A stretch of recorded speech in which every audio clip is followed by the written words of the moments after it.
Chapter 16. Oung-pen-la. Anne visited Adoniram whenever she could persuade the spotted faces to let her into the prison. Each visit made Adoniram more concerned for her safety. Burmese officials had ransacked the house, removing anything of value. Anne had anticipated they might do this, and so she had buried some gold and Adoniram's complete translation of the New Testament in the garden. The gold could stay there forever, but the paper on which the translation was written would soon rot. The translation had taken years of painstaking work to complete, and Anne asked Adoniram what she should do to keep it safe. Adoniram thought for several days about what to do with the translation. He had no friends on the outside he could trust. They were all in prison with him.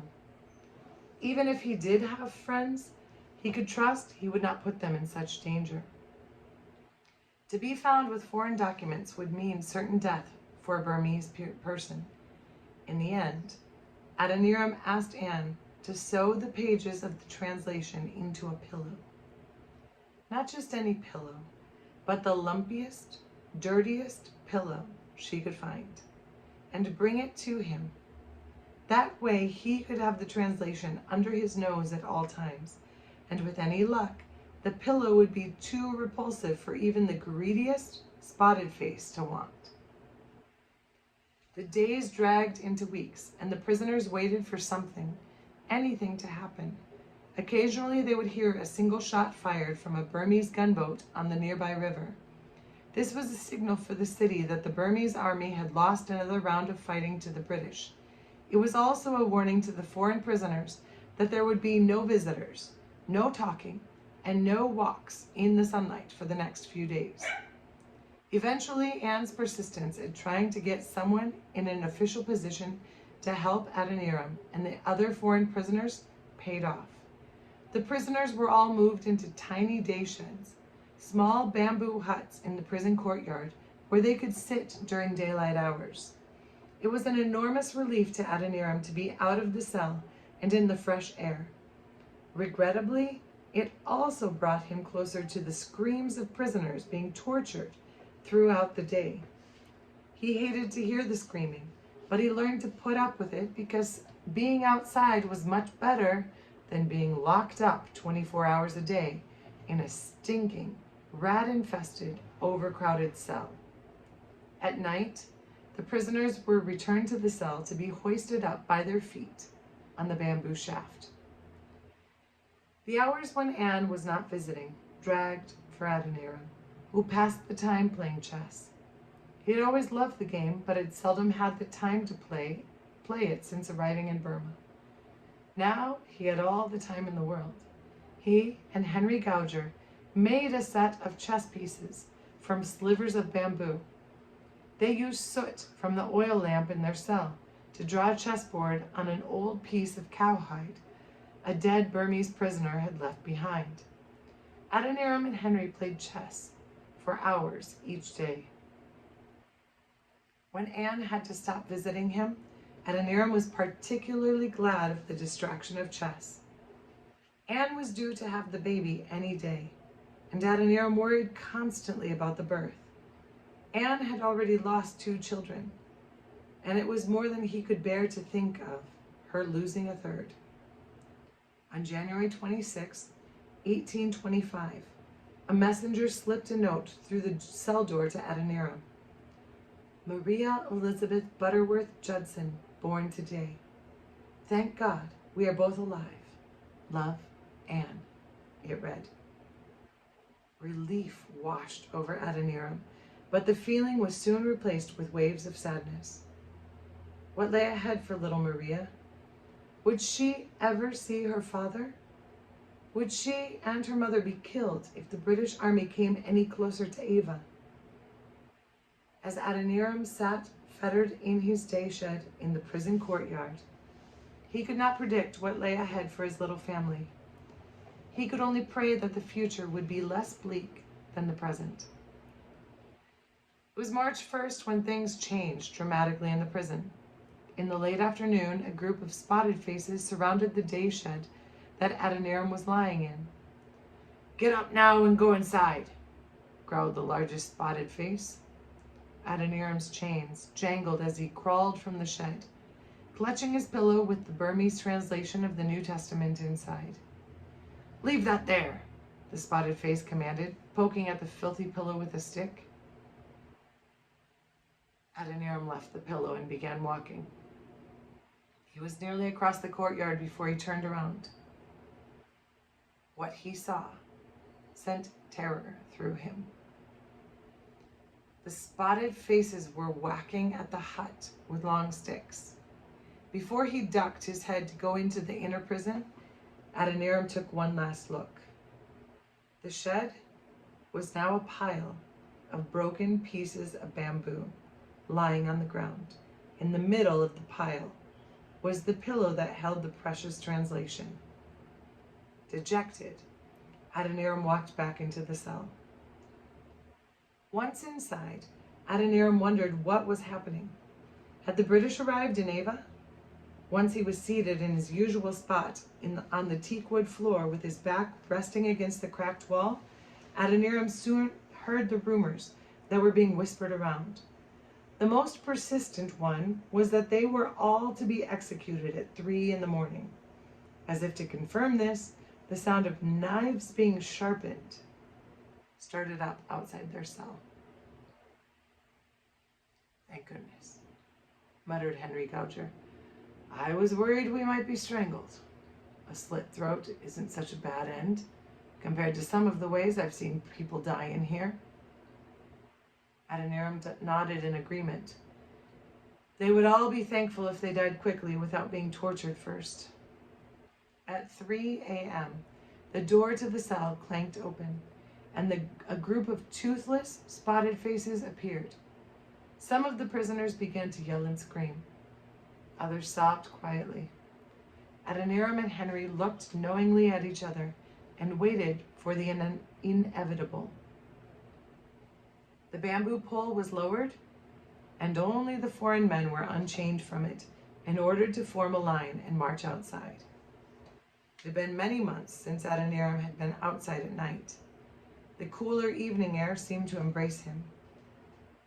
At least if he was going to die, it would be with fresh air filling his lungs. The prisoners were led to a slab of granite in the center of the courtyard. This was where Adoniram's fetters had been riveted together around his ankles when he had arrived at the prison.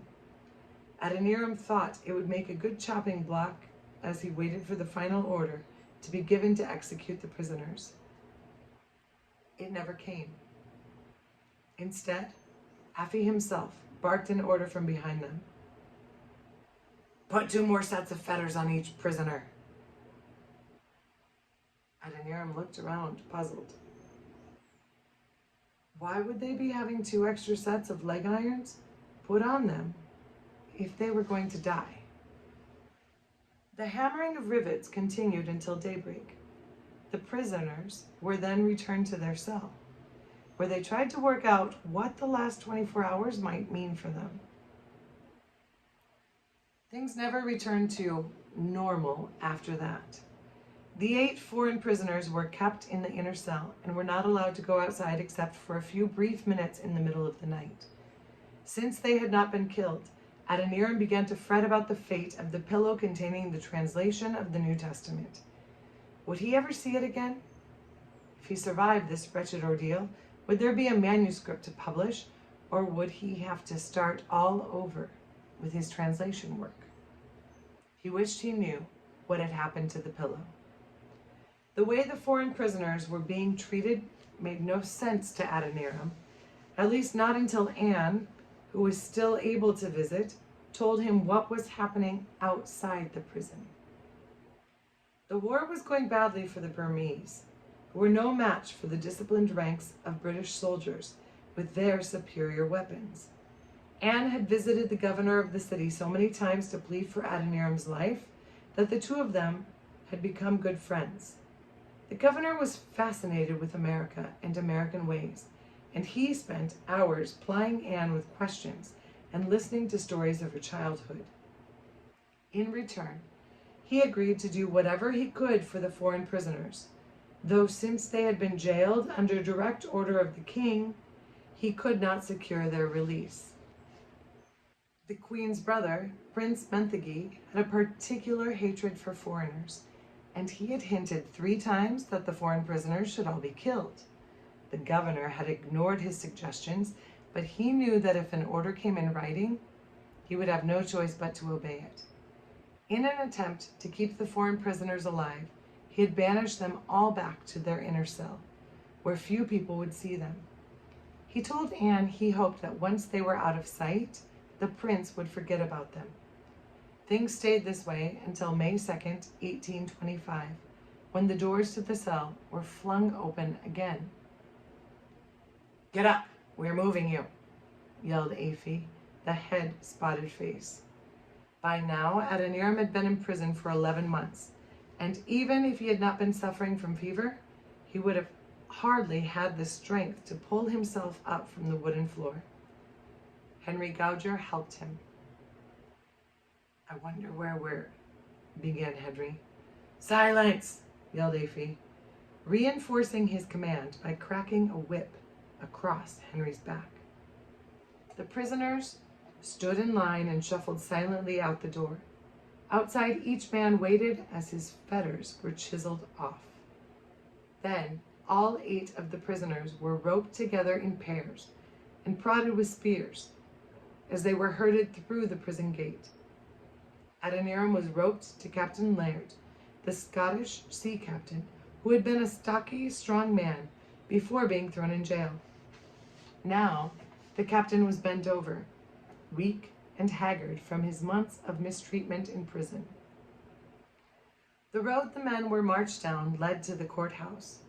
As the prisoners stumbled along, men and women on the side of the road turned their heads away. Only the children stopped to stare at the 4 points of Walking Dead. At the courthouse, the prisoners stood in 100-degree heat as official custody of them was handed over to the commander of Lamine province, which led Adoniram to believe they were about to take a journey. He was right. They were to travel 8 miles on foot, wearing no shoes and with feet tender from 11 months of sitting in a darkened cell. The commander rode on in front of the prisoners. The spotted faces, their long spears ready to prod anyone who fell, walked beside the men. They had scarcely gone 100 yards when Adoniram's feet began to blister from the hot bricks that paved the street around the courthouse. Half a mile later, the procession of filthy, emaciated prisoners shuffled across the Muntagai Bridge. For a fleeting moment, Adoniram thought about throwing himself off the bridge and onto the rocks below. His death would be quick and sure, unlike the endless nightmare he was now living. But he was roped to Captain Laird, so even escape through death was not an option for Adoniram. Another half-mile farther on, one of the prisoners, a Greek man, collapsed. The spotted faces beat him mercilessly, but not surprising, this did not help him to get up and walk any farther. Finally, the commander ordered a cart to be sent for him, and one spotted face waited while the rest of the prisoners went on. Adoniram longed to be on that cart too. His feet were a mass of bloody blisters, and the heat from the blazing sun made it nearly impossible for him to focus on his next step. After 2 miles of walking, one of Henry's old servants came running up to see if his master one last time. When he saw Adoniram's condition, he pulled the turban off his head and ripped it into pieces. The prisoners were not allowed to stop even for a moment, and so with great difficulty, the servant wrapped Adoniram's feet in cloth, and then did the same for Henry Gouger. This eased the pain a little, and when the servant returned to help support Adoniram as he walked, the missionary sobbed quietly. During his time in prison, he had become unused to such acts of human kindness. Eventually, they reached Amarapura. The 7 prisoners sat with their backs against a wall, glad to be stopped. They had walked only 4 miles, but because of their pitiful physical condition, it may as well have been 400 miles. Soon a cart rumbled up with the Greek man on it. The man was dead. Through a haze of pain and fear, Adoniram learned that they were to spend the night where they had stopped and go on to Oung-pen-la, a tiny village 4 miles away, the next day. However, by the following morning, none of the prisoners could move. The men were weak from hunger, and their feet and legs were swollen. By now, the spotted faces had turned the prisoners over to the commander's guards and returned to the prison. The new guards soon realized that their prisoners could not be bullied into walking any farther. As a result, a cart was ordered to take them the rest of the way. Even lying in the cart required tremendous effort. Every jolt jarred Adoniram's bony body until he was barely conscious. And even though they started out at daybreak, it was mid-afternoon, with the merciless sun baking down on them, before the cart squeaked to halt outside a long deserted hut. Like all Burmese huts, this one stood on stilts, and it took supreme effort for the 7 prisoners to drag themselves up the steps and inside. Inside, the roof had long since caved in, and the door had been torn off. Much to Adoniram's dismay, a bamboo pole ran down the center of the room, and a pile of leg irons sat in the corner. Once more, they were in prison. Adoniram lay down quietly and allowed the leg irons to be clamped around his ankles. He felt so wretched, he didn't care. He was just relieved to be still. He began to lapse in and out of consciousness. At one point, as he balanced on the edge of his consciousness, he thought he saw Anne and 3-month-old Maria standing over him. Anne was shaking him, saying, "Wake up, Adoniram, wake up! I've come to see you."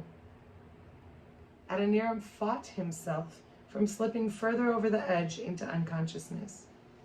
His eyes could barely focus, but his mind told him he was not dreaming. His faithful wife really had found him. "Why have you come?" he mumbled in a daze. "I hoped you would not follow me here to see me die. You cannot stay." With that, Adoniram slipped into unconsciousness. Adoniram remembered nothing more until after darkness had fallen. He awoke with his feet high above his head, hooked to the same kind of bamboo contraption that had been in the cell at the death prison. This time, though, the men had a new kind of torture to endure: mosquitoes. Their new prison was surrounded by rice paddies, and since it had no roof or door, the pests swarmed in to feast on the swollen and bloodied feet of the prisoners. The result was pure agony, especially since the prisoners' feet were too high off the ground for them to swat the hungry insects. The night seemed to drag on forever, but eventually the sun rose. The prisoners were let down from the bamboo pole and invited to sit out on the veranda. Adoniram thought this was a good sign, although Henry Gouger was the only man with enough strength to crawl that far. Soon, a group of men from the nearby village came to repair the collapsed roof, which was another encouraging sign for the prisoners. Perhaps they had not been brought here to be killed after all. One of Dr. Price's friends arrived with a large bowl filled with cold rice and curry. The hungry prisoners gratefully devoured the food. Anne arrived later that morning, having spent the night in the village. This time, Adoniram was fully conscious, glad to see her, and ready to ask questions. Adoniram learned that Anne had come with 2 of the little Burmese girls she was looking after, as well as a helper, and of course, baby Maria. Anne told Adoniram that she intended to stay close by so that she could give whatever aid possible to the men. She was still at the prison at lunchtime when Henry Gouger's baker arrived from Ava with biscuits and salted fish for the men to eat.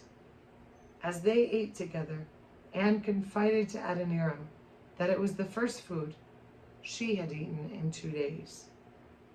Adoniram was appalled by the news. He looked at his wife and new daughter and wondered whether any of them would still be alive in a month.